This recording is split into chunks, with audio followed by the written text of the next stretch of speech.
ನನ್ನ ಮನದ ಆಶೆಯನ್ನು ಈಡೇರಿಸಿದ ನಿನಗೆ ನನ್ನ ಅಮೃತ ಹಸ್ತದಿಂದ ಏನಾದರೂ ಒಂದು ಗಿಫ್ಟ್ ಕೊಡಲೇಬೇಕಲ್ಲ. ಪ್ರತಾಪ್, ನನಗೆ ನೀವು ಆ ದೇವರು ಕೊಟ್ಟವರ. ನೀವು ನನ್ನ ಜೊತೆಯಲ್ಲಿದ್ರೆ ನನಗಿನ್ನೇನು ಬೇಡ ನೋಡಿ.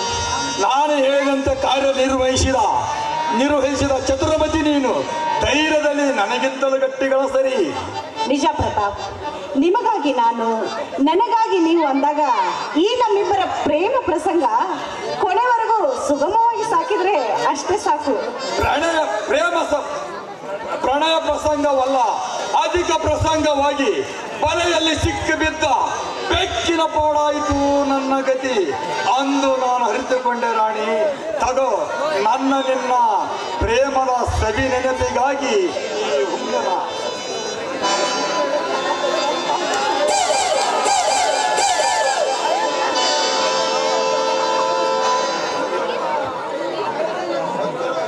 ನೋಡಿ, ಇದೊಂಥರ ಮಾಮೂಲಿ ಇದ್ದ ಹಾಗೆ.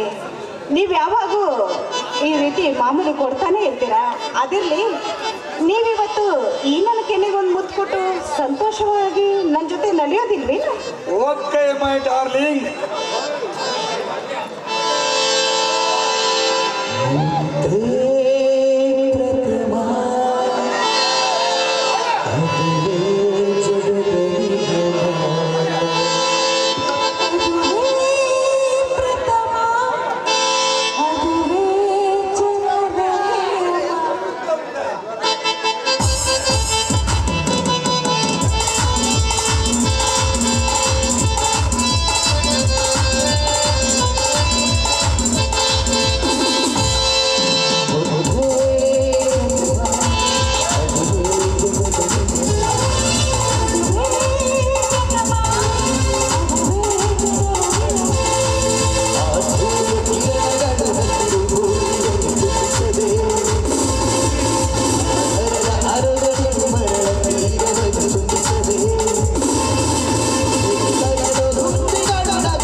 ನಾನು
ನನ್ನ ಹೆಂಡತಿ ಹೇಳಿಕೊಳ್ಳಿ. ಕೈ ಹಿಡಿದವಳನ್ನು ಅಂಕೆಯಲ್ಲಿ ಇಟ್ಟುಕೊಳ್ಳದೆ ನಿಮ್ಮಂತ ಮಿತ್ರ ದ್ರೋಹಿಗಳ ತೋಳಿಗೆ ಒಪ್ಪಿಸಿ ಕತ್ತು ಹಾಕುವ ಬಂಡ ಸೆಂಡನಲ್ಲವೇ ಜಾನಕಿ? ನೋಡಿ, ದಯವಿಟ್ಟು ನಿಮಗೆ ಕೈ ಮುಗಿದು ಬೇಡ್ಕೊಳ್ತೀನಿ, ನನ್ನನ್ನು ಕ್ಷಮಿಸ್ಬೇಡಿ. ದಯವಿಟ್ಟು ನನ್ನನ್ನು ಕ್ಷಮಿಸಿ. ಮಾಡು ಜಾನಕಿ, ಮಾಡುವುದು ವ್ಯಭಿಚಾರ, ಮಾತಿನಲ್ಲಿ ಮುತ್ತೈದತನದ ಸುವಿಚಾರ. ಅಂದು ನನ್ನ ಜನ್ಮಕ್ಕೆ ಕಾರಣರಾದ ನನ್ನ ತಂದೆ ಮತ್ತು ನಾನು ಎದೆ ಹಾಲು ಕುಡಿದು ಬಿಟ್ಟ ನನ್ನ ತಂಗಿಯನ್ನು ತೊರೆದು ನಿನ್ನ ಹಿಂದೆ ಉತ್ತರ ಭೂಪನಾಗಿ ನಿನ್ನ ಸೆರಗು ಹಿಡಿದು ಓಡಿ ಬಂದೆ. ಯಾಕೆ ಗೊತ್ತಾ ಜಾನಕಿ? ಹೆಂಡತಿ ಬಿಟ್ಟವಳನ್ನು ಜನರಾಡುವ ನುಡಿಗೆ ತಲೆ ತಗ್ಗಿಸಬೇಕಾಗುತ್ತದೆಯಲ್ಲ ಎಂದು ಅಂದೆ ಹೇಳಬೇಕಾಗಿತ್ತು. ನೀನು ಸಹ ನನಗೆ ಇಷ್ಟವಿಲ್ಲ ಅಂತ ಅವತ್ತೇ ನಿಮ್ಮಿಬ್ಬರಿಗೆ ಹರಿಸಿ ಕಳಿಸುತ್ತಿದ್ದೆ, ಜೊತೆಗೂಡಿ ಬಾಳಿರೆಂದು. ಇಲ್ಲ ಸ್ವಾಮಿ, ಈಗ ನೀವೇನು ಅಂತ ಹೇಳ್ತಾ ಇದ್ದೀರಾ? ನೋಡಿ, ಈ ಮಾಂಗಲ್ಯವೇ ನನ್ನ ಉಸಿರು, ಅದೇ ನನ್ನ ಸರ್ವಸ್ವ. ದಯವಿಟ್ಟು ಸ್ವಾಮಿ ಎಂದು ಮಾತ್ರ ಉಚ್ಚರಿಸಬೇಡ. ಅಂತ ಸ್ಥಾನಕ್ಕೆ ನಾನು ಹರನಲ್ಲ. ಅಲ್ಲಿ ನಿನಗಾಗಿ ಕಾದು ನಿಂತಿದನಲ್ಲ. ನಾನು ಹುಟ್ಟಿರುವಾಗಲೇ ಪಡೆದುಕೊಂಡು ಬರಲಿಲ್ಲ. ಅಲ್ಲಿ ನಿನಗಾಗಿ ಕಾದು ನಿಂತಿದನಲ್ಲ, ಆ ನಿನ್ನ ಸ್ವಾಮಿ, ಅವನು ನಿನ್ನ ಸ್ವಾಮಿ. ಜಾನಕಿ, ನೀನು ಹೆಣ್ಣು. ನಿನ್ನಂತ ಹೆಣ್ಣಿಗೆ ಪೂರ್ವಿಕರು ಏನೆಂದು ಕರೆಯುತ್ತಾರೆ ಗೊತ್ತೇ? ಸ್ತ್ರೀ ಎಂದು ಕರೆಯುತ್ತಾರೆ. ಸ್ತ್ರೀ ಎಂದರೆ ಏನು ಗೊತ್ತೇ? ಸಾಕಾರ ಬ್ರಹ್ಮ, ಸಾಕಾರ ವಿಷ್ಣು, ಅರ್ಧ ಚಂದ್ರಕುಟಿ ಮಹೇಶ್ವರ. ಈ ಮೂರು ದೇವತೆಗಳನ್ನು ಕ್ರೋಢೀಕರಿಸಿ ಅವರ ಸಂಕೇತವಾಗಿ ಹೆಣ್ಣಿಗೆ ಸ್ತ್ರೀ ಅಂತ ಕರೆದರು. ಮುತ್ತೈದ ಎಂದು ಸಂಭವಿಸಿದರು. ನಿನಗೆ ಮುತ್ತೈದೆ ಅಂದರೆ ಏನು ಗೊತ್ತೇ? 5 ಮುತ್ತುಗಳನ್ನು ಹೊಂದಿದವಳೇ ಮುತ್ತೈದೆ. ನಾದ ವೇದಗಳನ್ನು ಕೇಳುವ ಕಿವಿಯೋಲೆ ಒಂದು ಮುತ್ತು, ನಿನ್ನ ನಾಸಿಕದ ಮತ್ತೊಂದು ಮುತ್ತು. ಪರ ಪುರುಷರ ತೋಳು ತೆಕ್ಕಿಯಲ್ಲಿ ಬಂಧಿತಳಾಗಬೇಡ. ಪರ ಪುರುಷರನ್ನು ಕಣ್ಣೆತ್ತಿ ನೋಡಬೇಡ ಎಂದು ಸೂಚಿಸುವ ನಿನ್ನ ಕೈಯಲ್ಲಿ ಹಸಿರು ಬಳೆ, ಕಾಲುಂಗುರ ಒಂದು ಮುತ್ತು. ಶಿವನ ಉರಿಗಣ್ಣಿನಂತಿರುವ ನಿನ್ನ ಹಣೆಯ ಸಿಂಧೂರ ಒಂದು ಮುತ್ತು. ಶಿವನ ಕೊರಳಲ್ಲಿ ಸರ್ಪದಂತಿರುವ ನಿನ್ನ ಕೊರಳಲ್ಲಿರುವ ಮಾಂಗಲ್ಯ ಒಂದು ಮುತ್ತು. ಈ 5 ಮುತ್ತುಗಳನ್ನು ಹೊಂದಿದವಳೇ ಮುತ್ತೈದೆ. ಮುತ್ತೈದೆ ಅನ್ನೋ ಶಬ್ದಕ್ಕೆ ಕುತ್ತು ತಂದ ನಾಯಿ ನೀನು.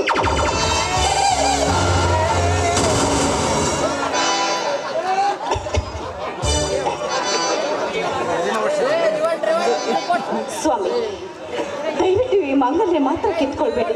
ನೋಡಿ, ಈ ಮಾಂಗಲ್ಯವೇ ನನ್ನ ಉಸಿರು, ಈ ಮಾಂಗಲ್ಯವೇ ನನ್ನ ಸರ್ವಸ್ವ. ದಯವಿಟ್ಟು ಈ ಮಾಂಗಲ್ಯ ಮಾತ್ರ ನನ್ನಿಂದ ಕಿತ್ಕೊಳ್ಬೇಡಿ. ಈ ಮಾಂಗಲ್ಯವನ್ನು ಕಟ್ಟಿಕೊಂಡು ಗರತಿ ಅಂತ ಸೋಗ ಹಾಕುವ ನಿಮ್ಮಂತ ಕೈಯಾಳರಿಗೆ ಏನು ಗೊತ್ತು ತಾಳಿಯ ಬೆಲೆ? ಜಾನಕಿ, ನಾನು ಸತ್ತು ಹೋದರೆ ನನ್ನನ್ನು ಮಣ್ಣು ಮಾಡುವ ಮುನ್ನ ತಾಳಿಯ ಕಿತ್ತು ಕೈಯಲ್ಲಿ ಹಸಿರು ಬಳೆ ಹೊಡೆಯುವ ಹಕ್ಕು ಈ ಸಮಾಜಕ್ಕಿದೆ. ಅಕಸ್ಮಾತ್ ನೀನು ಸತ್ತರೆ ನಿನ್ನ ಕೊರಳಿರುವ ಮಾಂಗಲ್ಯವನ್ನು ಕಿತ್ತು ಪತಿಗೆ ಕೈಗೆ ಕೊಡುವ ಹಕ್ಕು ಈ ಸಮಾಜಕ್ಕಿದೆ. ಜಾನಕಿ, ತಾಳಿ ಒಂದು ಅರ್ಥವಿದೆ ಜಾನಕಿ. ಮುತ್ತೈದರು ಕೂಡಿ ಬೋಣಿಸಿ ಗುರು ಹಿರಿಯರಿಂದ ಆಶೀರ್ವಾದ ಮಾಡಿಸಿ ನಿನ್ನ ಕೊರಳಿಗೆ ಕಟ್ಟಿಸಿದ ಮಾಂಗಲ್ಯಕ್ಕೆ ಬೆಲೆ ಇಲ್ಲದಂತ ಮಾಡಿದ ಕುಟಲೆ ನೀನು. ತಾಯಿ ಎನಿಸಿಕೊಳ್ಳಬೇಕಾದ ನೀನು ಬೀದಿಯ ನಾಯಿ ಎನಿಸಿಕೊಂಡೆ. ನಿನ್ನ ಜನ್ಮಕ್ಕೆ ಧಿಕ್ಕಾರ ಜಾನಕಿ, ಧಿಕ್ಕಾರ. ಪತಿಯೇ ಬಾಳಿನ ಸಾಕ್ಷಾತ್ಕಾರ ಅಂತ ಅಳಿಯದೆ ನಾನು ತಪ್ಪು ದಾರಿ ಹಿಡಿದ್ಬಿಟ್ಟಿದ್ದೀನಿ. ದಯವಿಟ್ಟು ನನ್ನನ್ನು ಕ್ಷಮಿಸಿ. ಆದರೂ ಎಂಬ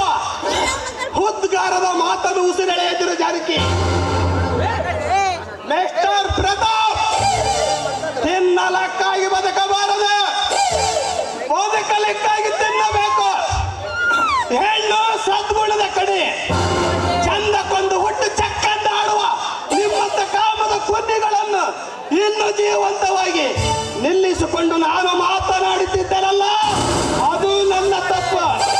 ಮಿಸ್ಟರ್ ಪ್ರತಾಪ್ ಜಾನ್ಕರೇ, ಈ ಜಾಗದಲ್ಲಿ ನಾನಲ್ಲದೆ ಈ ಬೇರೆ ಯಾರೇ ಇದ್ದರು ಈ ಹಸೆಯ ಕೃತ್ಯವನ್ನು ಕಂಡು ರೊಚ್ಚಿಗೆದ್ದು ಕೊಚ್ಚಿ ಹಾಕುತ್ತಿದ್ದ.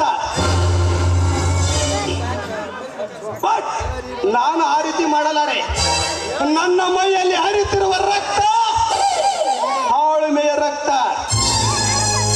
ಕೈಲಾಗದವನು ಮೈನೆಲ್ಲ ಪರಿಚಿಕೊಂಡ ಅನ್ನುವ ಹಾಗೆ ಏಡಿಯಾಗಿ ಕಾಡಿನಲ್ಲಿ ನೆರೆಯಂತೆ ಮತ್ತೆ ಕೂಗುವೆಯೋ?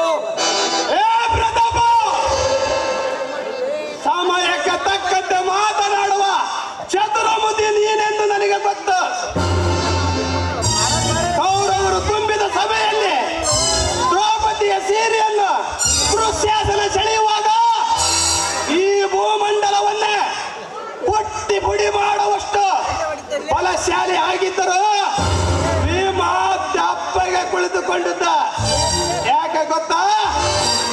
ಧರ್ಮ ವಿರೋಧಿ ಆಗುತ್ತೀನಲ್ಲ ಅಂತ ಒಂದೇ ಒಂದು ಕಾರಣಕ್ಕಾಗಿ ಸುಮ್ಮನಿದ್ದ.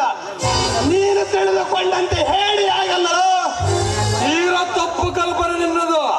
ಅವಳ ಮಾನ ರಕ್ಷಣೆಗಾಗಿ ಶ್ರೀಕೃಷ್ಣ ಪರಮಾತ್ಮ ಇದ್ದೇ ಇರುತ್ತಾನೆಂದು ಬಲವಾದ ನಂಬಿಕೆಯಿಂದ ತೆಪ್ಪಯ್ಯ ಕುಳಿತುಕೊಂಡಿದ್ದ. ನಿನ ಯಾವ ಶ್ರೀಕೃಷ್ಣ ಪರಮಾತ್ಮ ಬರುತ್ತಾನೆಂದು ಬಡಬಡಿಸುವೆಯೋ?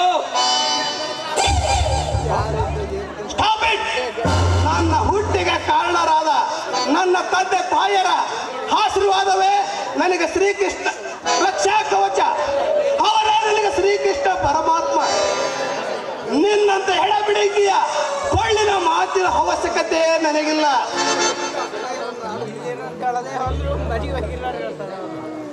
ರೀ, ಈಗ ನಿಮ್ಮ ನಿರ್ಧಾರವೇನು?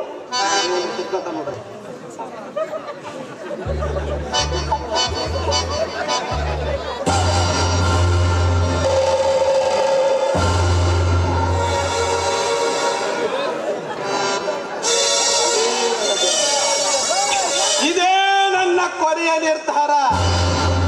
ಜಾನಕಿ, ಮಾಂಗಲ್ಯ ಕಟ್ಟುವುದು ನನ್ನ ಇಚ್ಛೆ, ಆದರೆ ಅದನ್ನು ಕಿತ್ತುಕೊಳ್ಳುವುದು ನನ್ನ ಇಚ್ಛೆ. ಮಾಂಗಲ್ಯ ಇರುವ ಸ್ಥಳ ಪವಿತ್ರವಾದ ಸ್ಥಳ. ಎಣ್ಣೆಂಬ ಸಿಂಹದ ಎದೆಗುಂಡಿಗೆ ಮೇಲೆ ನೇತಾಡುವ ಸರ್ಪ ಜಾನಕಿ. ಕರಿಮಣಿಯ ಸರದಲ್ಲಿ ಗಂಡನೆಂಬ ಒಂದು ಕಣ್ಣು, ಹೆಂಡತಿ ಎಂಬ ಇನ್ನೊಂದು ಕಣ್ಣು. ಕೆಳಗಿರುವ 2 ಚಿನ್ನದ ಪದಕಗಳೇ ನಮ್ಮ ಸಂಸಾರದ ಸೂತ್ರದ ಕಣ್ಣು. ಹೆಣ್ಣಿನ ಎದೆಗುಂಡಿಗೆ ಮೇಲೆ ಕಾಮದ ಕಣ್ಣು, ಅದನ್ನು ಬಿರಿದವನ ಎದೆ ನಡಗಿಸುವ ಸಿಂಹದ ಕಣ್ಣು.